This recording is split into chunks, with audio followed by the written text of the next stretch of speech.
Welcome to Khanversations. I'm Muqtedar Khan, your host. This is my ninth update on the Hamas-Israel war, and today I have with me two guests.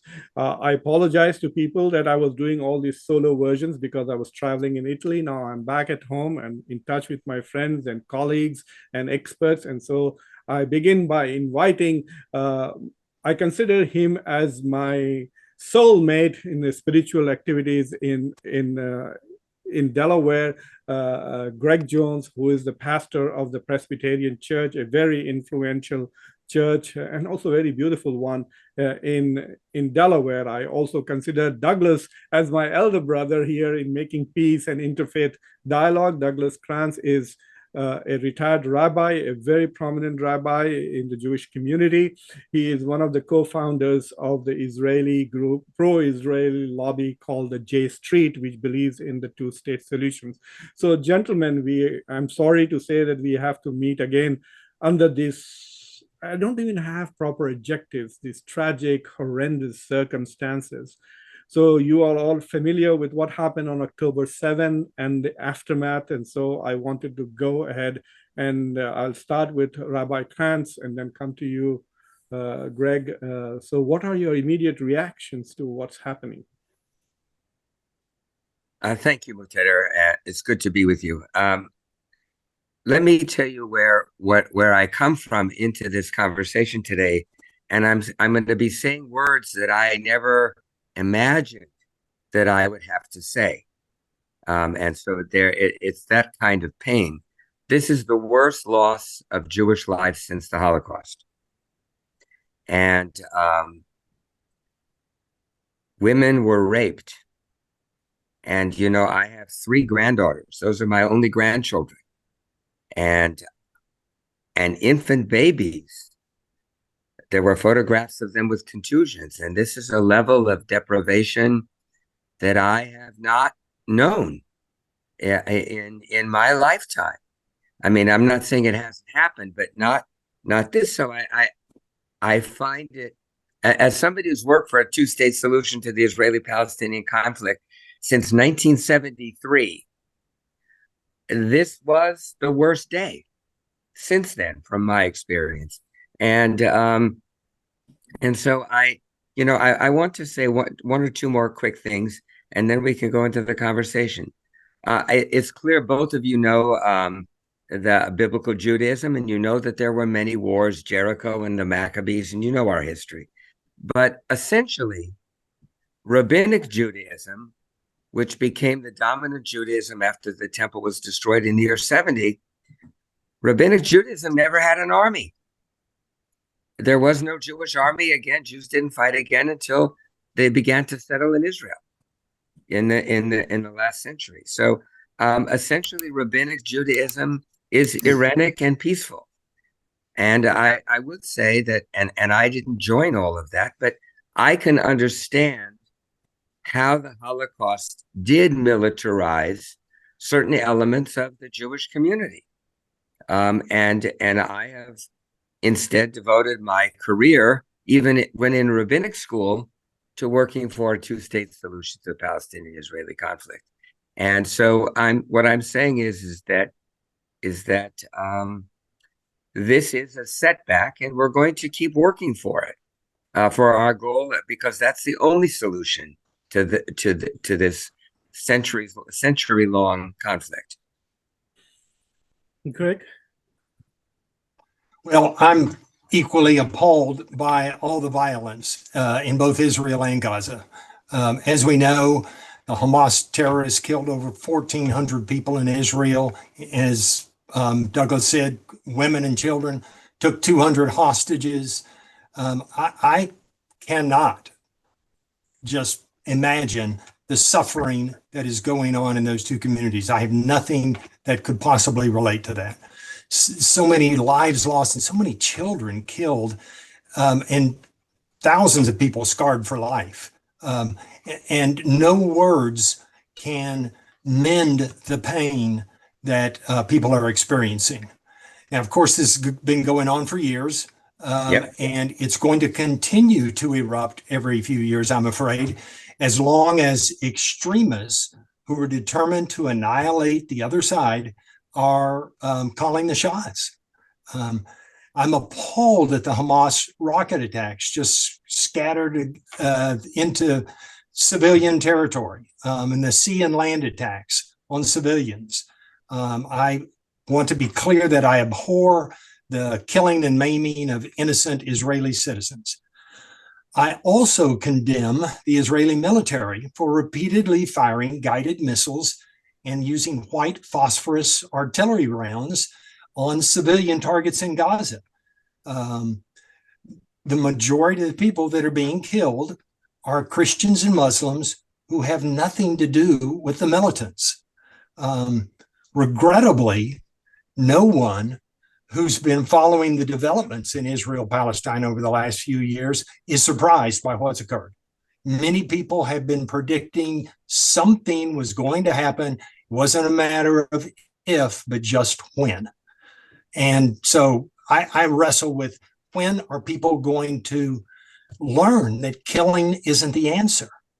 When will people learn that violence always begets more violence? Cutting off water, electricity, food, medicine isn't the answer, because oppression breeds retaliation. A never-ending cycle of revenge will just ensure that justice and peace are never going to become a reality. I agree completely. There is no military solution to the Israeli-Palestinian conflict. Never has been and never will be. Please, if you have not subscribed to Khanversations, please subscribe to Khanversations, ring the bell icon, like the video, make sure you share it with your friends and your social network. You know, after 9/11, I mean, I don't want to go back and relive. I have been an intellectual victim. Personal life has been completely distorted. This is not what I wanted to do with my life. 9/11 completely destroyed that, and the horrors that we have experienced. I thought I would never see that again in my lifetime, but I was so shocked when I saw what Hamas really did. But I'm also very disappointed by the U.S. response, in particular, President Joe Biden's response. It's talking as if history began on October 7th. It was horrendous. But when he talks only about the suffering of Israelis, but nothing about the Gaza. Even yesterday, when he was there, he talked at length, very emotionally, about the people who have been killed and who have suffered, who have been raped, etc. But already over 1,000 children have died in Gaza. And to talk about that, or even to insinuate that they're dying because Hamas is using them as a shield. There is nowhere to hide in Gaza with these huge explosions. So my question to you is, Douglas, especially since you've been working since '73 and there is no two-state solution, isn't the absence of the two-state solution, a lot of the blame goes to American foreign policy, which has monopolized this, excluded the UN, excluded everybody else from playing a role on the Arab-Israeli conflict, and then we own this thing, and we have failed again and again and again. And even now, Biden has not mentioned the two-state solution even once. Not once in any of his statements. He has not mentioned it at all. All he's talking about is letting Israel do whatever it likes. He vetoed the UN Security Council resolution calling for a ceasefire, sent memos out telling that senior diplomats should not use words like de-escalation or ceasefire or call for calm. So what is our role as Americans and our government?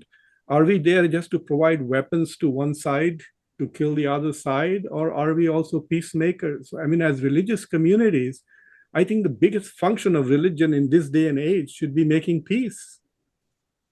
Yeah, I agree. If you're asking for me to respond, I'll tell you that I don't think that that President Biden has done anything particularly wrong. He's been a strong supporter of the two-state solution.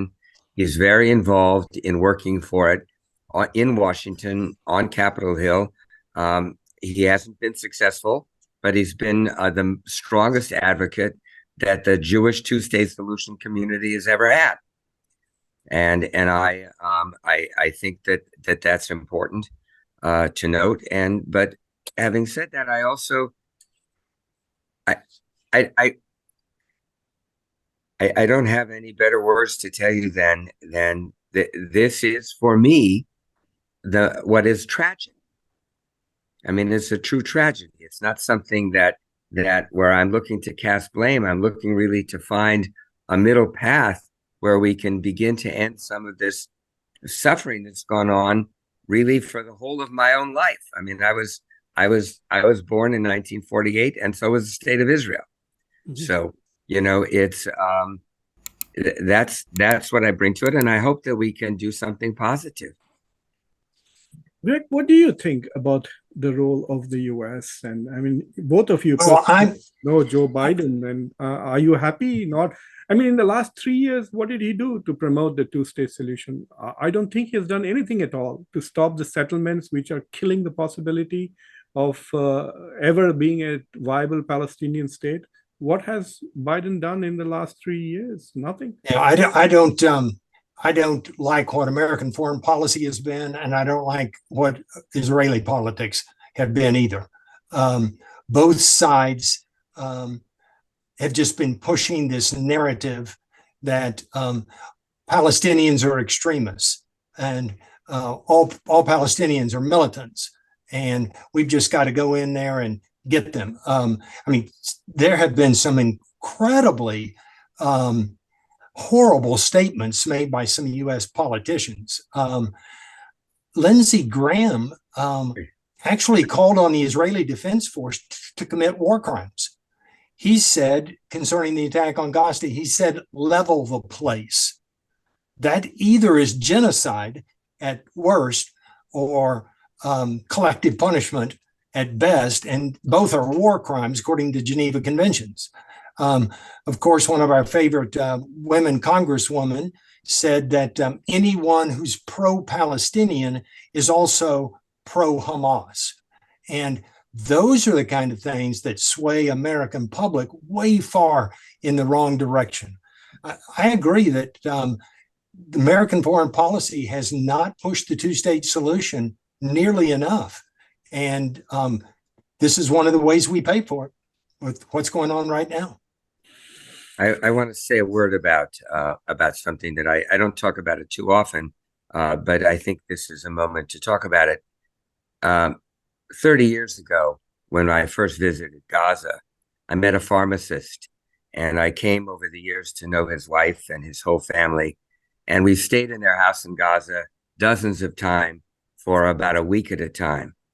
And we've lost track of them. Their two sons are they were born. I held them in my arms when they were newborns, and they're medical doctors in Cairo, and their parents had to abandon their home, and we have no idea where they are.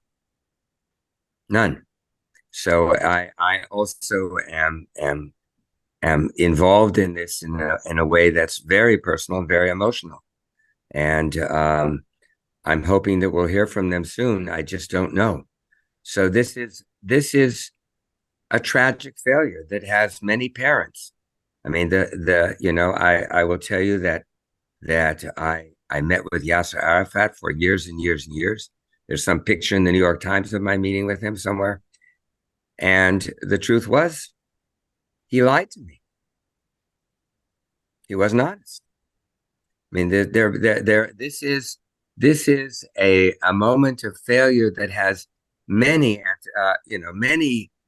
causes. Douglas, let me push back a little bit on that. How many times has Netanyahu lied to America and to the people in the world? I don't like Netanyahu either. I know his lawyer and his closest advisor, Yitzhak Mocho, and I've spoken to them in the strongest of terms about how immoral their actions are. I didn't hold my tongue ever, and I don't support him any more than I support the Ku Klux Klan, and I don't think that's a bad analogy. No, not at all. But that's also a brave statement. I want to know a little bit about. I was in Florence when the Stand with Israel event happened here. I think that Irfan and Naveed were present at that event from the community. But what is the Jewish community talking about? I mean, I can understand the trauma, even when you phrase it like saying this is the worst experience that the Jewish community has experienced since Holocaust, even though they have fought several wars in between. So I can understand the trauma and the shock of it. But yesterday we saw images of many Jews being arrested on Capitol Hill. They are protesting and calling for a ceasefire. And there are young Jewish students from Harvard who have criticized Israel. There's a young Jewish lawyer who just lost a job because she wrote a letter which is critical of Israeli policies. So it is amazing that the bravest people in America today are young Jews who are standing up for social justice and morality. So my question to you is, what kind of debates are there in the Jewish community, at least in Delaware or nationally, that you are participating in? I can't speak for the Jewish community in Delaware. I'm not one of the Delaware rabbis. I'm a retired New York rabbi living in Delaware. And I can tell you that on a somewhat regular basis, my criticisms of Israel cost our congregation in New York members.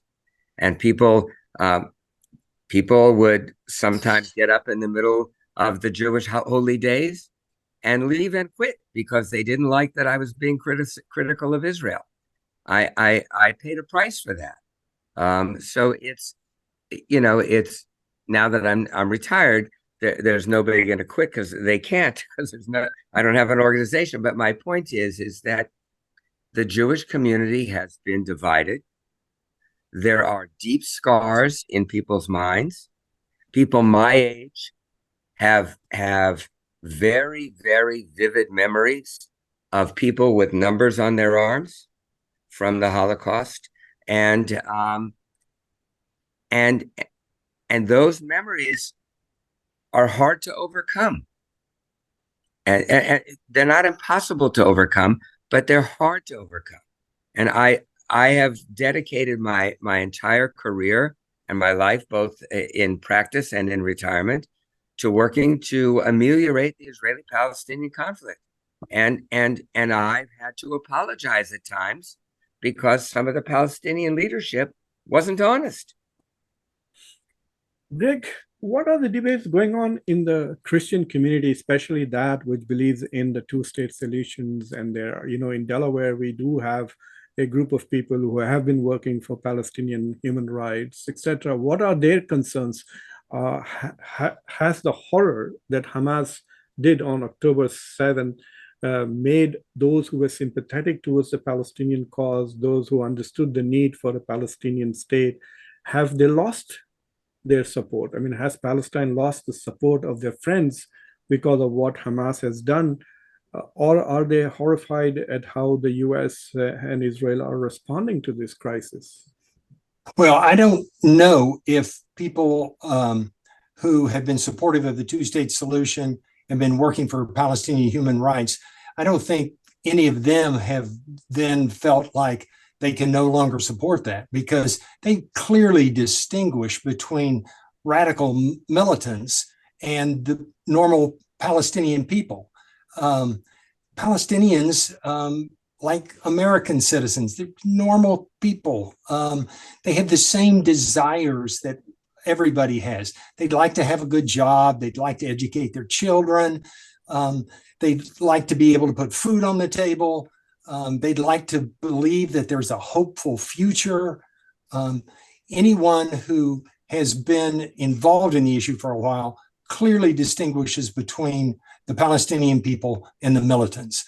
And every single person I've heard from is, just sickened by what the militants have done. No justification whatsoever. They may be able to say this was predictable. We can see what prompted it and why it would happen, but you can't justify the killing of innocent citizens, and you certainly can't justify killing children. This whole business of dehumanizing people is a huge concern of mine. I'm not a political analyst, but I'm a minister and believe that all people are children of God and all people are created in God's image. And our faith calls on us to treat others the way we wanted to be treated and to love others, to welcome the stranger. All of these are part of our DNA. It's a deep part of our faith.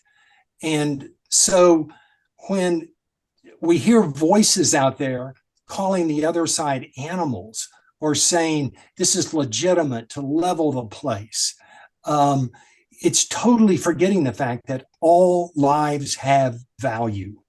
And so, sometimes I feel impotent in some ways, but as people understand and truly believe that everybody is a precious child of God, it's hard to kill somebody that you think's your brother or sister in faith. And that's what, I teach and preach. Talking about it, how are you talking to your congregations? By now you probably have done 2 sermons, right? 2 Sundays since this whole thing began, this whole episode in the Middle East. I think this is going to be one of the most consequential wars, which is going to change not only the regional geopolitics, but have a global impact. But from a faith perspective, what are you trying to tell your congregation? How do you tell them to deal with this situation? Yeah, on this past Sunday, I had a prayer in which I said, words can't describe what we're in. At this moments like this, perhaps words of lament are about all we can come up with, because nothing is going to comfort either side. And I spent time in the prayer reminding people that both sides have extremists who are causing the problems. And some of the other things I've already mentioned about how oppression is going to breed retaliation. That's just human nature. And talked about how we have to treat one another as human beings. Maybe I shouldn't say this, but the Israeli defense minister, called the Palestinians animals and used that as a justification. The Israel Defense Force posted on X, which used to be Twitter, you either stand with Israel or you stand with terrorism. And so I'm certainly trying to do everything I can to break that kind of thinking. Yeah, I concur. I just want to say that there, I don't equate every Palestinian or every Arab I've met or every Muslim I know and care about with those who commit heinous crimes. I just don't. And I think that there are criminals on everywhere, which is most unfortunate. And I think that we need to be clear that this isn't one-sided in abuse. It's both sides. War is not a place where values are experienced in a positive way. So I think it needs to be clear that if there's going to be a war, there are going to be war crimes, and there have been war crimes. Douglas, you've been working with J Street for a long time. You're one of its founders, and I'm happy to be with you on the board here in Delaware. What role do you see for J Street now? Is this going to alter? Is there going to be more opportunities to push? We just finished some J Street leadership meetings this week in Washington. I had to leave early because I had a terrible head cold, but what we're going to do is we're going to redouble our efforts, and we've expanded our efforts, and we were on Capitol Hill last week trying to further raise consciousness about what we want to do, and we have been somewhat successful. The lobby AIPAC no longer has any significant influence in the Democratic Party or even on Capitol Hill. They're only presenting election deniers. And they used to be the strongest pro-Israel lobby, and they're gone. That's what we've done, which is, I think, a significant accomplishment. Tell me. I think it's also significant that we keep pushing the narrative to remind people that it's extremists on both sides that are causing the problems. Americans certainly can understand this because we know about the extremists in our own country. And we know that they are usually a minority of people who get too big of a megaphone. And so we have got to keep pushing the fact that there are large numbers of people who want to live together in peace. And we can't let the extremists continually dictate the narrative. I think, yeah, go ahead, Douglas, please. No, I want to echo that and say that that's the obligation of religious people is to work for peace and not for war. And also, I want to say one other thing that we also have to talk about, because it's not unrelated to this, and that is that people with slightly darker skins, all right, are our brothers and sisters, and I don't think that here in this country we have yet to overcome the inherent racism that is experienced by people of color in our own country. Both of you talked to our leaders, at least the Delaware delegation to the Congress and the Senate, etc. And without naming names, do you see any rethinking in these people that for decades and decades we have allowed the settlements to be expanded in West Bank, have refrained from putting any pressure at all? All pressure is always on Palestinians. All demands are on Palestinians. There is zero pressure on Israel to do anything, reverse its process, stop the settlements. Now the settlers are heavily armed, and the violence you can see even in West Bank. I was listening to a former Egyptian comedian, and he was on Piers Morgan's show, and he was saying, imagine a world without Hamas. Do you think the world will be great? We can't imagine a world without Hamas, which is the West Bank. And yet in West Bank, hundreds of Palestinians have been killed just in 2003. And not killed, murdered. Murdered. Yeah. Murdered. Don't say killed, murdered, first-degree murder. Yes. And so even in the absence of Hamas, life is not good for Palestinians in the West Bank, who have recognized Israel, who have abandoned, in principle, at least the Palestinian Authority of armed conflict. And all of this, while our American leaders watch, I mean, Netanyahu has asked Biden for $10 billion. And I know he's going to give it. And you know how I know that? Because he gave 100 million to Gaza. So now I know that he's going to give 1,000 times more to Israel in weapons and arms to wage this war. So do our leaders realize that they have facilitated in creating circumstances where the two-state solution is impossible?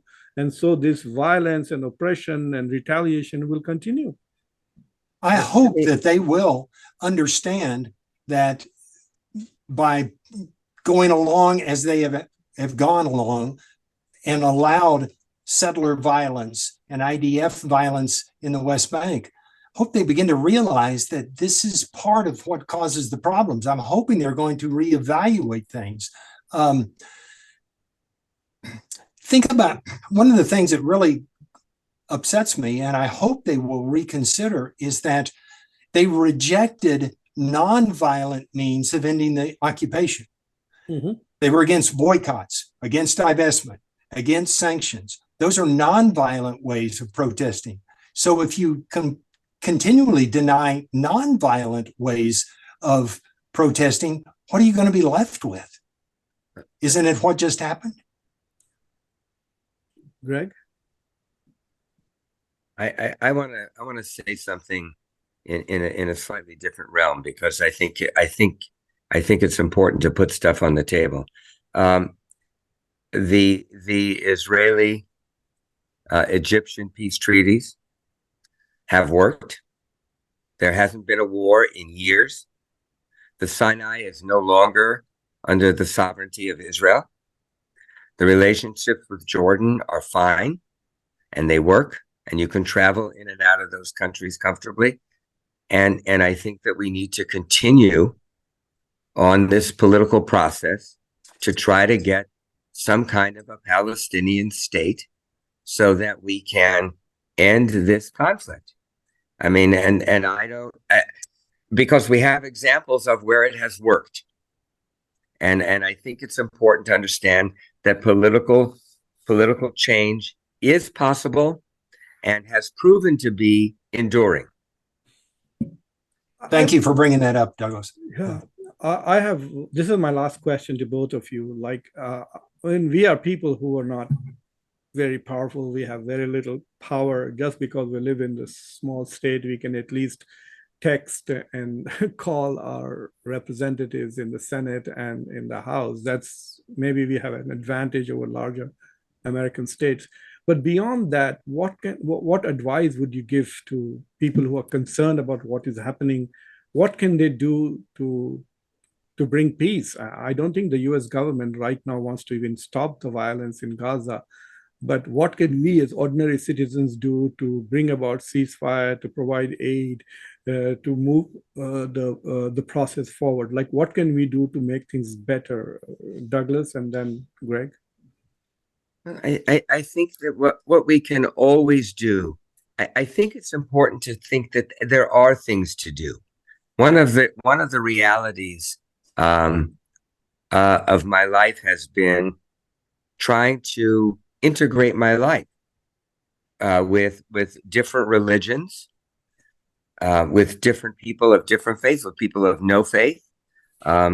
You know, I was able to, I had an extraordinary friendship with a minister in Harlem who died a few years ago, and it has left me brokenhearted. And I think I'm as at home in Reverend Jones's church as I am in any synagogue. And I think what we have to do is to continue to reach out to those who we can embrace and extend that over and over again in every aspect of our lives, and be supportive of people with whom we disagree, but who we know love us. Greg? Yeah, I think Douglas is right.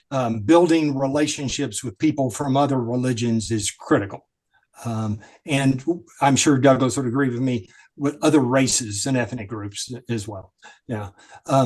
We have to continually educate people, because there's been a lot of misinformation. And one of the struggles that I've had throughout my time at Westminster has been to help people understand what's really going on in Israel-Palestine, because they had so much misinformation. So education, building relationships, demanding a ceasefire, that has to happen, and humanitarian aid. Our people are, I mean, part of our faith is serving others. You know this very well, Muqtedar, as part of the Muslim faith as well. It's caring for people in need. And so it is a natural for people of faith to want to end killing and extend humanitarian aid, and to recognize all people as children of God. Gentlemen, both of you have been great friends to me, role models, and in the last 10, 15 years, I've had the opportunity to work with both of you on various different projects here in Delaware to promote interfaith understanding, and also promote the peace process itself in the West Bank and Gaza and Israel and the Palestinians. So I am extremely grateful that you guys are in my life, and I'm also thankful that you were on my show today. So once again, for those of you who are watching, please, if you have not subscribed to Khanversations, please subscribe to Khanversations, ring the bell icon, like the video, make sure you share it with your friends and your social network. The message that these two gentlemen of faith are sending is very important, and it is important that more and more people hear about it. So thank you very much. I too am grateful that the two of you are in my life. Me too. Me too. These are great gifts that I found when I moved to Delaware. Thank you both.